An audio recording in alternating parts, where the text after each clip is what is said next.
Hi students, greetings from Success Education Academy 12th Physics Unit 4. Allow long answer question la 12th question பார்க்கலாம். Show that the mutual inductance between a pair of coils is same. So இந்த question பார்க்கறதுக்கு முன்னாடி already நம்ம upload பண்ணிருக்க 11 questions பார்த்துட்டு வாங்க, அப்பதான் உங்களுக்கு ஒரு ஐடியா கிடைக்கும். லாஸ்ட் கொஸ்டின்ஸ்ல லாஸ்ட் பார்ட்ல நம்ம செல்ஃப் இண்டக்டன்ஸ் பத்தி பேசியிருப்போம். செல்ஃப் இண்டக்டன்ஸ் என்ன? இந்த காயில்ல ஒரு காயில் மட்டும் கன்சிடர் பண்ணிக்கோங்க. இப்போ இந்த காயில்ல கிரியேட் ஆகக்கூடிய கரண்ட், இதுல பாஸ் பண்ணக்கூடிய கரண்ட்னால கிரியேட் ஆகக்கூடிய மேக்னெட்டிக் ஃபீல்டு, அதுலேயே இஎம்எஃப் இன்டியூஸ் பண்ணிச்சுன்னா அதான் என்னென்னா செல்ஃப் இண்டக்ஷன். இதில் பாஸ் ஆகக்கூடிய கரண்ட் வேரி ஆகும்போது இதில் மேக்னெட்டிக் ஃபீல்டு கிரியேட் ஆகக்கூடிய மேக்னெட்டிக் ஃபீல்ட் லைன்ஸும் வேரி ஆகும். மேக்னெட்டிக் ஃபீல்ட் லைன்ஸ் என்ன? மேக்னெட்டிக் ஃபீல்ட் லைன்ஸ் தான் நம்ம மேக்னெட்டிக் ஃப்ளக்ஸ்னு சொல்லணும். அப்போ அந்த மேக்னெட்டிக் ஃப்ளக்ஸ் வந்து வேரி ஆகும்போது என்ன ஆகும்? அதில் வந்து ஒரு இஎம்எஃப் இன்டியூஸ் ஆகும். இன்டியூஸ் ஆகக்கூடிய இஎம்எஃப் கரண்ட்டு எது வருதோ வரக்கூடிய கரண்ட்டை அப்போஸ் பண்ணும். இது நம்ம ஆல்ரெடி செல்ஃப் இண்டக்ஷனில் படித்தது. இப்போ மியூச்சுவல் இண்டக்ஷன் என்னன்னு பார்க்க போகிறோம். மியூச்சுவல் இண்டக்ஷன் அப்படின்னா பார்த்தீங்கன்னா ரெண்டு காயில் இருக்கு. இந்த ரெண்டு காயிலில் இது பார்த்தீங்கன்னா இது காயில் 1, இது காயில் 2. இப்போ இந்த காயில் 1 கூட கன்சிடர் பண்ணும்போது காயில் 2 வந்து காயில் 1ஓட நெய்பர் காயில். அப்போ காயில் 1ல கிரியேட் ஆகக்கூடிய மேக்னெட்டிக் ஃபீல்டு, புரியுதுங்களா? காயில் 1ல கிரியேட் ஆகக்கூடிய மேக்னெட்டிக் ஃபீல்டு எதனால மேக்னெட்டிக் ஃபீல்டு கிரியேட் ஆகுது? கரண்ட் பாஸ் பண்ணக்கூடியனால. காயில் 1ல கரண்ட் பாஸ் பண்ணுறோம், அந்த கரண்ட் பாஸ் பண்ணனால கிரியேட் ஆகக்கூடிய மேக்னெட்டிக் ஃபீல்டு இந்த காயில் 2லையும் படுது. சரிங்களா? இப்போ இதில் பாஸ் ஆகக்கூடிய கரண்ட் சேஞ்ச் ஆகும்போது இதில் மேக்னெட்டிக் ஃபீல்ட் லைன்ஸ் சேஞ்ச் ஆகுது. அந்த எஃபெக்ட் இதுலேயும் இந்த நெய்பரிங் காயிலையும் படுது. இந்த நெய்பரிங் காயிலையும் படக்கூடிய மேக்னெட்டிக் ஃபீல்ட் லைன்ஸ் என்ன ஆகுது? சேஞ்ச் ஆகுது.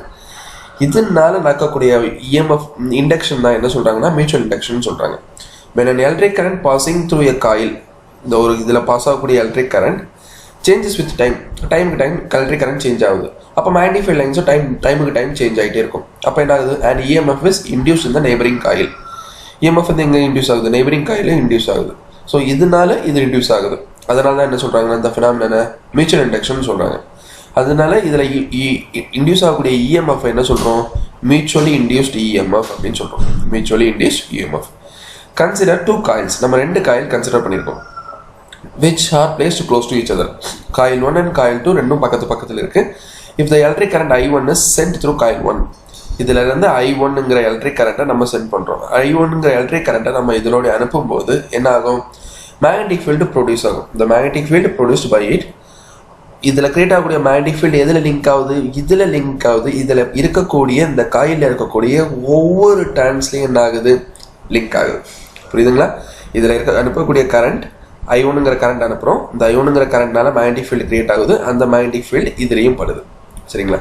அப்போ இதில் பரக்கூடிய மேக்னெட்டிக் ஃபீல்டுக்கு நேம் என்ன வச்சுருக்காங்க அப்படின்னா வந்து Ψ21. நம்ம நார்மலாக πB எடுப்போம். அந்த மேக்னெட்டிக் ஃப்ளக்ஸ் இதுக்கு பேர் என்ன வச்சுருக்காங்கன்னா Ψ21 அப்படிங்கிற மேக்னெட்டிக் ஃப்ளக்ஸ் நேம் வச்சுருக்காங்க. அந்த மேக்னெட்டிக் ஃப்ளக்ஸ் இதில் படுது. சரிங்களா? இதில் எது கூடலாம் படுது? இதில் இருக்கக்கூடிய காயில் இருக்கக்கூடிய ஒவ்வொரு டர்ன்ஸ்லேயும் படுது. அப்போ டோட்டலாக இதில் வரக்கூடிய மேக்னெட்டிக் ஃப்ளக்ஸ் என்ன சொல்கிறாங்கன்னா N2 Ψ21 அப்படின்னு சொல்கிறாங்க. Let Ψ21 be the magnetic flux linked with each turn of the coil 2 of N2 turns due to coil 1.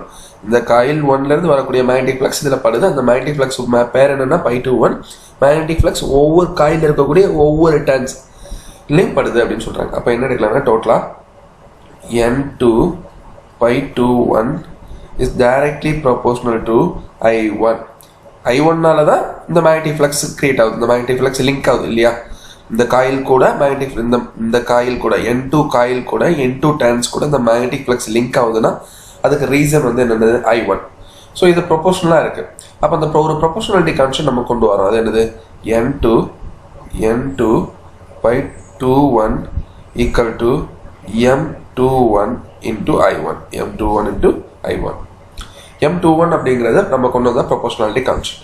இப்போ இதிலிருந்து M21ஓட வேல்யூ எடுத்தால் M21 equal to N2 Ψ21 divided by I1 அப்படின்னு வரும். divided by I1. இப்போ இதில் இஃப் நம்ம பாஸ் பண்ணக்கூடிய கரண்ட் வந்து 1 ஆம்பியர் அப்படின்னு வச்சுக்கோங்க. the current is if the current is 1 ampere, நம்ம பாஸ் பண்ணக்கூடிய கரண்ட் 1 ஆம்பியர். அப்போ என்ன ஆகும்? I1க்கு 1 ஆகும். அப்போ M21ஓட வேல்யூ என்ன வரும்? M21 equal to N2 Ψ21. N2 Ψ21. சரிங்களா? இது M21ஓட வேல்யூ. இப்போ நம்ம கரண்ட் கொடுக்கக்கூடிய கரண்ட் வந்து சேஞ்ச் ஆகுது. இல்லையா? இப்போ இந்த கொடுக்கக்கூடிய கரண்ட் வந்து சேஞ்ச் ஆகலாம், அதில் எந்த யூஸும் இல்லை. இந்த காயில் மேக்னெட்டிக் ஃபீல்டு பட்டுட்டு அப்படியே இருக்கும். இப்போ நீங்கள் அனுப்பக்கூடிய கரண்ட் சேஞ்ச் பண்ணுறீங்க அப்படின்னா ஆல்டர்னேட் கரண்ட் கொடுக்குறீங்க, கரண்ட் வேரி ஆகிட்டே இருக்குது. கரண்ட் வேரி ஆகும்போது என்ன ஆகும்? மேக்னெட்டிக் ஃப்ளக்ஸ் இல்லை மேக்னெட்டிக் ஃபீல்ட் லைன்ஸ் என்ன ஆகும்? வேரி ஆகும். அப்படி மேக்னெட்டிக் ஃபீல்ட் லைன்ஸ் இதில் படக்கூடிய மேக்னெட்டிக் ஃபீல்ட் லைன்ஸ் இல்லை மேக்னெட்டிக் ஃப்ளக்ஸ் வேரி ஆகும்போது இதில் ஒரு இஎம்எஃப் இன்டியூஸ் ஆகும். அந்த இஎம்எஃப் தான் என்ன சொல்கிறாங்கன்னா epsilon 2.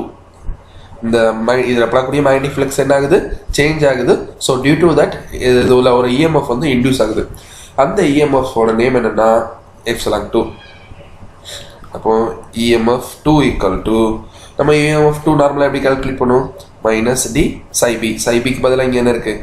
Number of turns n2 into psi 21 divided by dt. So இது psi 2. இப்போ இதில் இருந்து இதோட வேல்யூ நம்ம கால்குலேட் பண்ணுறோம். அதாவது இதில் இருந்து n2 psi 21ஓட வேல்யூ கால்குலேட் பண்ணால் என்ன வரும்? m21 i1 வரும். அப்போ psi 2 ஈக்குவல் டு புரியுதுங்களா? இதில் இருந்து இந்த வேல்யூ எடுத்தாச்சுன்னா m21 into i1. அப்போ psi 2 equal to minus d into m21 into i1 divided by dt. இதில் m21 அப்படிங்கிறது கான்ஸ்டன்ட். அப்போ இந்த மைனஸ் m21 வெளியே எடுத்துரும். psi 2 equal to minus m21 remaining என்ன இருக்குது? di by dt,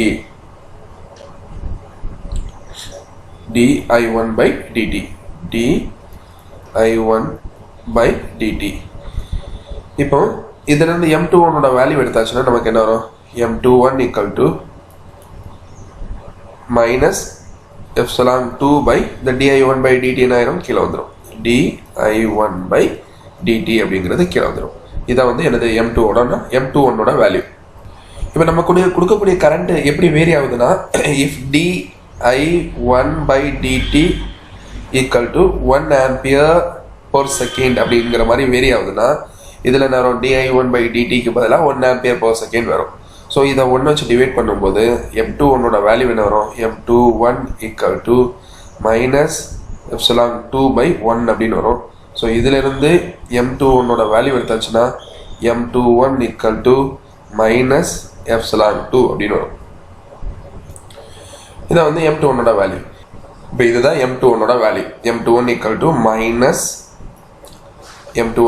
minus epsilon 2 by di1 by dt. இது m2ஓட value. இப்போ இதில் பார்த்தீங்கன்னா நெக்ஸ்ட் வந்து என்ன சினாரியோ சொல்கிறாங்கன்னா, இந்த காயில் n2ல வந்து என்ன ஆகுது? கரண்ட் ஃப்ளோ ஆகுது. n1 வந்து அப்படி சும்மா இருக்குது. n1 சும்மா இருக்கும்போது அதில் வந்து என்ன ஆகும்? இதில் படக்கூடிய மேக்னெட்டிக் ஃபீல்ட் லைன்ஸ் இதில் கிரியேட் ஆகக்கூடிய மேக்னெட்டிக் ஃபீல்ட் லைன்ஸ் இதுலேயும் படுது. அப்போ இதில் வந்து ஒரு இஎம்எஃப் வந்து மேக்னெட்டிக் ஃபீல்ட் லைன்ஸ் எப்படி சொல்கிறாங்கன்னா psi 12ன்னு சொல்கிறாங்க. சிமிலர்லி இந்த மேக்னெட்டிக் ஃபீல்ட் லைன்ஸ் வேரி ஆகும்போது இதில் ஒரு இஎம்எஃப் இன்டியூஸ் ஆகும். அந்த இஎம்எஃப் வந்து எப்சிலான் 1ன்னு எடுக்கிறாங்க. ஸோ இந்த மாதிரி இதை கால்குலேட் பண்ணும்போது m12 கால்குலேட் பண்ணும்போது என்ன வரும்னா minus epsilon 1 by di2 by dt. Coil 2ல இஎம்எஃப் எப்படி இன்டியூஸ் ஆச்சு? psi 2ங்கிறது எப்படி இன்டியூஸ் ஆச்சு? இதில் பாஸ் ஆகுனா i1 கரண்ட்னால. சரிங்களா? அப்புறம் இதோட இஎம்எஃப் வந்து இதோட இஎம்எஃபோட value in general the mutual induction between two coils depends on எதை டிபெண்ட் பண்ணியிருக்குன்னா இதோட சைஸு, இதோட shape and number of turns. இது எவ்வளோ லென்த் இருக்குது, இதோட ஏரியா, தென் எத்தனை நம்பர் ஆஃப் டைன்ஸ் அந்த ஒன்னிங் வந்து எத்தனை நம்பர் ஆஃப் டைன்ஸ் பண்ணியிருக்காங்க அப்படிங்கிறத பொறுத்து இருக்கு. ஆஸ் வெல் அஸ் இதோட பெர்மியபிலிட்டி அப்படின்னா வந்து இப்போ இது பார்த்தீங்கன்னா என்னது? ஏர் பெர்மியபிலிட்டி உள்ள எதுவுமே கிடையாது, வாக்குமாக தான் இருக்குது. இப்போ இன்கேஸ் வந்து ஒரு டயல்ட்ரிக் மீடியம் ஏதாவது வச்சாங்க அப்படின்னா வந்து பெர்மியபிலிட்டி என்ன ஆகும்? சேஞ்ச் ஆகும். ஸோ அதை பொறுத்து இது சேஞ்ச் ஆகும் அப்படின்னு சொல்கிறாங்க. Thank you students.